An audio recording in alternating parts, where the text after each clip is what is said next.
Hi everyone, this is Zhiming from Arizona State University. I'm doing postdoc with Dr. Yongmin Liu in mechanical and aerospace engineering.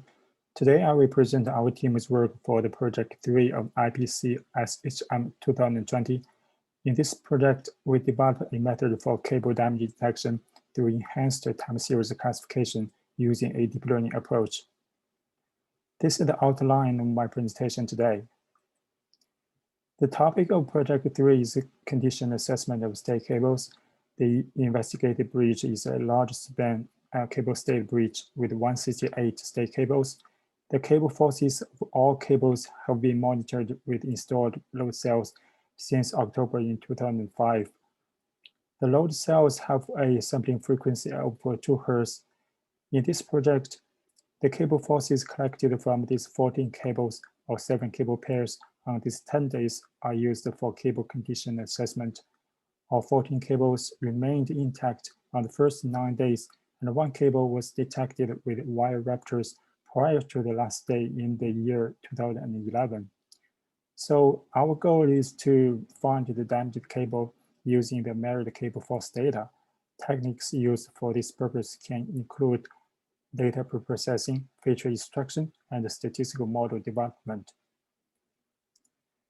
In this study, we attempt to detect the damage on breach cables through pattern recognition and anomaly detection.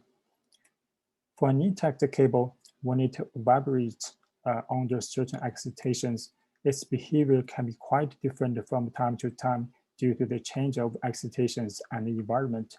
So if realized in hyperspace, the collected data from this cable can lie in different locations. However, all of them should lie in the same pattern that's determined by the cable's inherent properties. When significant damage occurs, the cable will vibrate in a totally different manner. As a result, the measured data from the same cable will lie out of the intact pattern. Our goal is to find a pattern that all the data measured under intact conditions belong to and detect anomaly when damage occurs. With this idea, we proposed the framework of time series classification for cable damage detection. First, a time series classification model is trained and validated using the data collected from all cables under intact conditions. When testing the model on new data collected from a certain cable, if the cable is still intact without non-trivial damage, then its behavior should lie in the same pattern and the collected data should be correctly classified using the learned model. In contrast, if the tested cable has been damaged, then the cable's behavior should have transitioned to a different pattern. As a result, the model learned using intact data cannot generalize well to this damaged case, and the classification accuracy on the new data should be very low.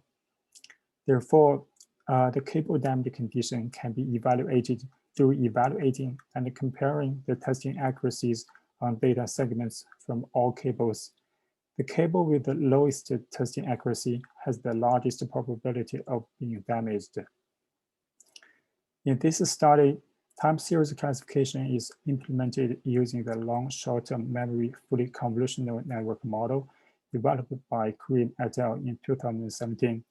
This model is selected because it requires very little data preprocessing compared with other deep learning models.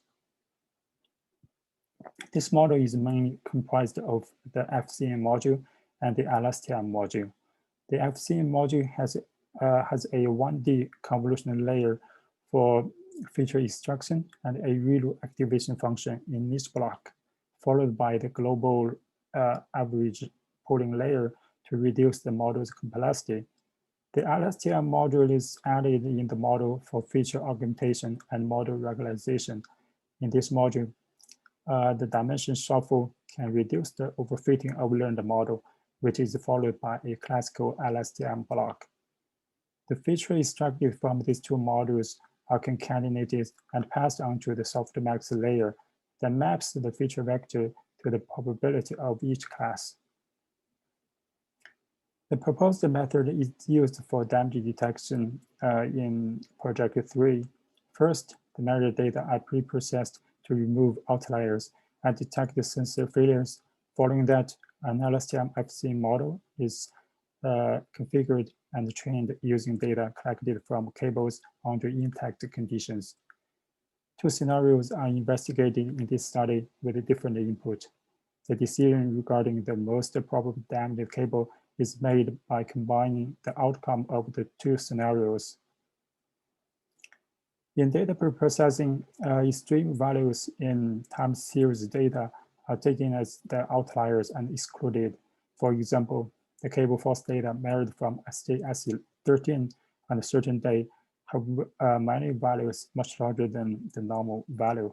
These large values are removed before being used for time series classification. A large value is found at the end of the time series data measured from SJX13 and thus removed as well. Most cable force series have magnitudes above 2000 and demonstrate obvious periodicity pattern due to the change of traffic loads and the environment during the day. The cable force measured from SJX08 and SJX13 on the last day have very small magnitudes and very small fluctuation.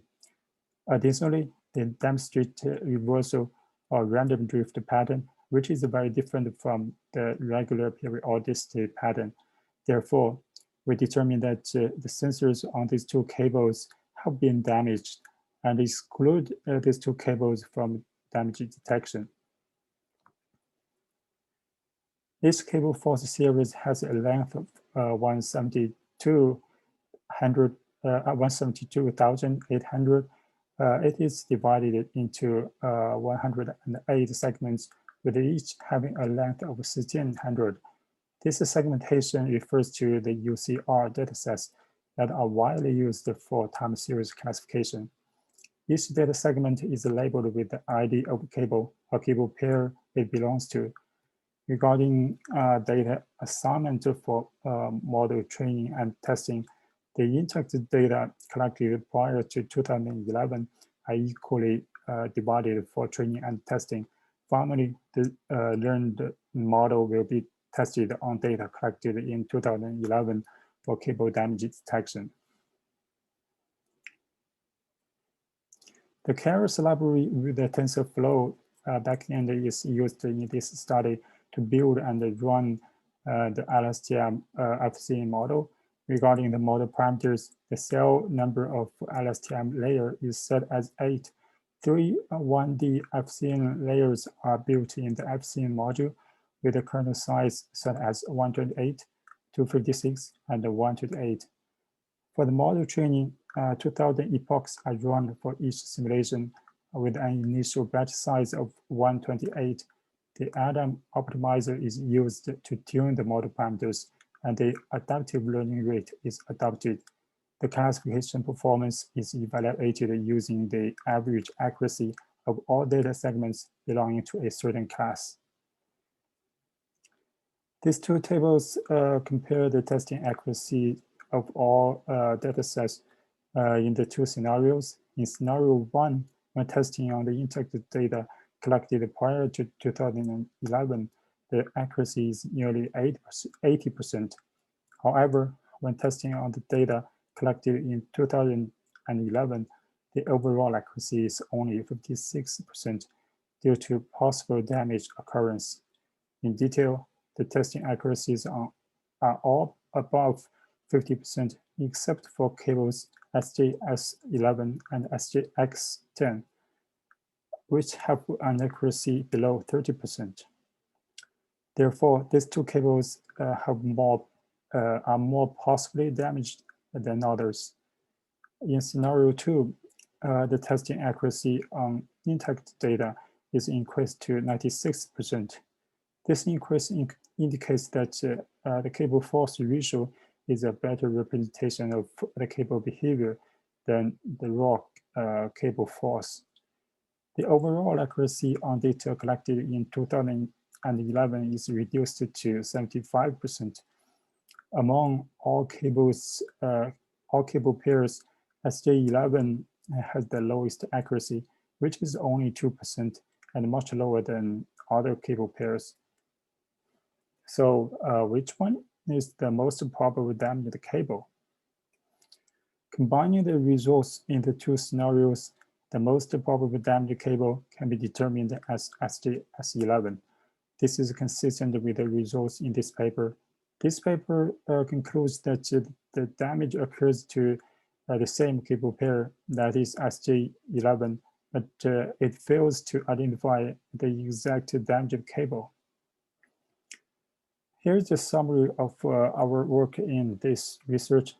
In this study, we developed the time series classification method for cable damage detection. It shows that with this method, we can correctly identify the damaged cable on a large span cable stayed bridge. In the future, we will conduct more experimental case studies. Our team was awarded the first prize for the Project 3 in the IPC-SHM 2020. We would like to acknowledge the essential support from the organizing committee. I also would like to thank all my teammates for their support and the great team spirit in this competition. All the materials are available on my GitHub page. Thank you.